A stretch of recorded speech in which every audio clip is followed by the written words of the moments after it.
कक्षा दसम के छात्रों को नमस्कार।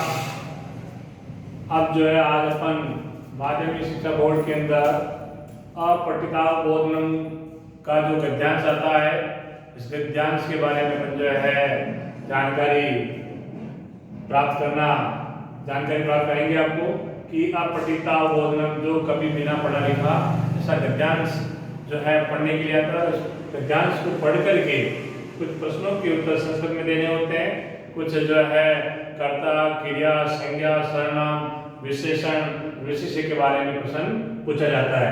तो आप जो है माध्यमिक शिक्षा बोर्ड के अपठितावबोधनम में 10 अंक का जो प्रश्न आया है, इसको ध्यान से आप समझें। समझने के बाद सबसे पहले मैं आपको ये बताना चाहूंगा कि जो गद्यांश है, इस गद्यांश को शांतिपूर्वक धैर्य के साथ 2, 4, 5 मिनट जो इसको पढ़ें।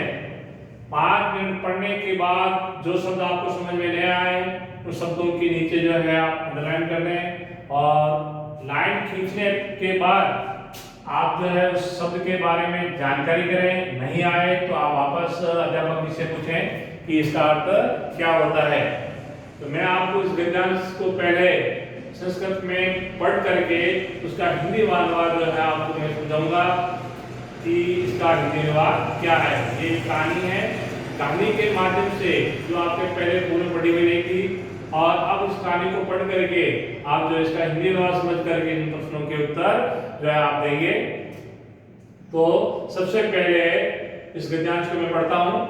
यदि वयम समाजे राष्ट्रे वा प्रयत्नम आनेतुम इच्छामः तर्हि अस्माकं प्रभावः अन्येषाम् उपरि भवेत्।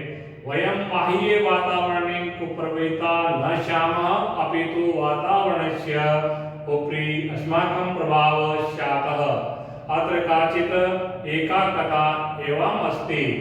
कश्चन कृषकः महिष्याः अस्वास्थ्य निवारणाय कञ्चित् पशुवैद्यं तं पृष्टवान्। वैद्यः गुलिकाः दत्तवान्, किंच उक्तवान् यतः एकास्यां नलिकायां गोलिका स्थापित्वा भवान् स्वमुखेन वायुं उत्करोतु तदा गुलिका महिष्या उदरं गमिष्यन्ति इति। ये जो गद्यांश है, इस गद्यांश का हिंदी अनुवाद है, यदि हम सब समाज में, जो हमारे मानव का, प्राणियों का एक समाज है, उस समाज में या राष्ट्र देश में परिवर्तनम आनेतुम इच्छामः, परिवर्तन या बदलाव लाने की इच्छा का, नेतुम का अर्थ है लाने की, इच्छा में यानी इच्छा करते हैं।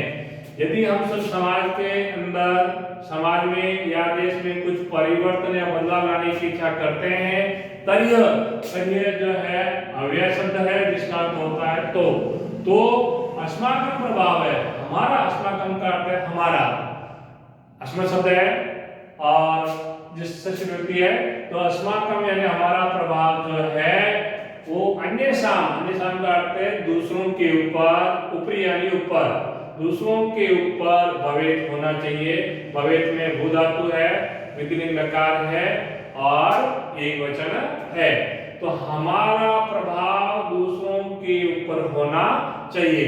वयम बाह्य वातावरण में कुप्रभाविता न स्यामः, वयम करते हम सब, जो हमारे बाह्य वातावरण है, बाहर का जो वातावरण है, वातावरण से कुप्रभावित न होवे, यानी बाहर का वातावरण का प्रभाव जो है हमारे ऊपर नहीं होना चाहिए।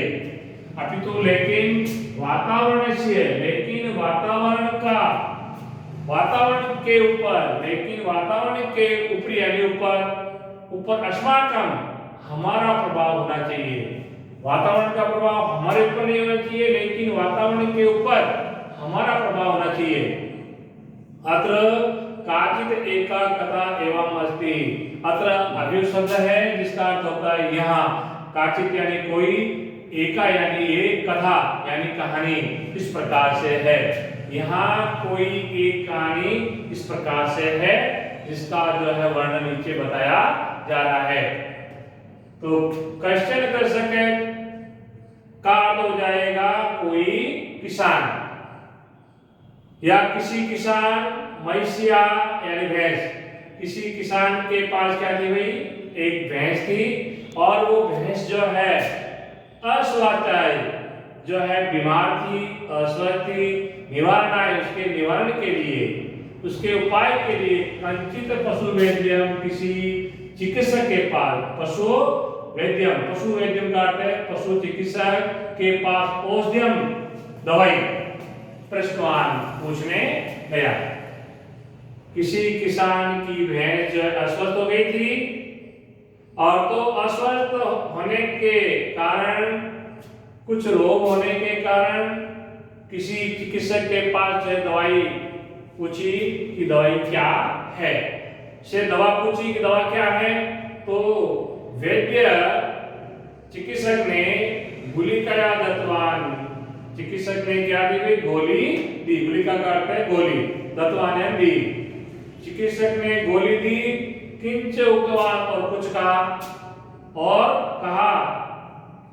कहा यत एकाश्याम नलिकायाम, कि ये जो गोली दी जा रही है, इस गोली को एक नली में अर्थात एक पाइप में स्थापित हुआ, रख करके, स्था धातु है यानी रखकर, स्था प्लस इसमें तत्व प्रति लगा है करके, रख करके भगवान आप स्वमुखे, अपने मुख से वायु हवा खुद करो तो, यानी फूंक मारो, अपने ही मुख से हवा, मुख से जो है हवा मारो या फूंक मारो, मुख से फूंक अर्थात हवा छोड़ो, हवा मारना। तदा तब गोली जो है, गोली जो है महिष्याम उदरम गमिष्यति, तब गोली जो है भैंस की पेट में चली जाएगी। जो ही आप फूंक मारेंगे नली में, तो उस नली के माध्यम से वो गोली जो है भैंस के पेट में चली जाएगी। इस प्रकार से इस कहानी का हिंदी अनुवाद जो है आपको बताया गया, और इसको आप एक गद्यांश को जो एक बार पुनः ध्यान से पढ़ें। पढ़ने के बाद जो आपको हिंदी अनुवाद दिखाया गया, हिंदी अनुवाद को आप जो वापस दोहराने के बाद याद करें। अगला जो पैराग्राफ है उसका अनुवाद लिखा करके आपको जो प्रश्न नीचे समझाए जाएंगे अगले दिन, और समझने के बाद जो माध्यमिक बोर्ड में प्रश्न पूछे जाते हैं उनके उत्तर आप ध्यानपूर्वक देंगे, ऐसी आशा है। धन्यवाद।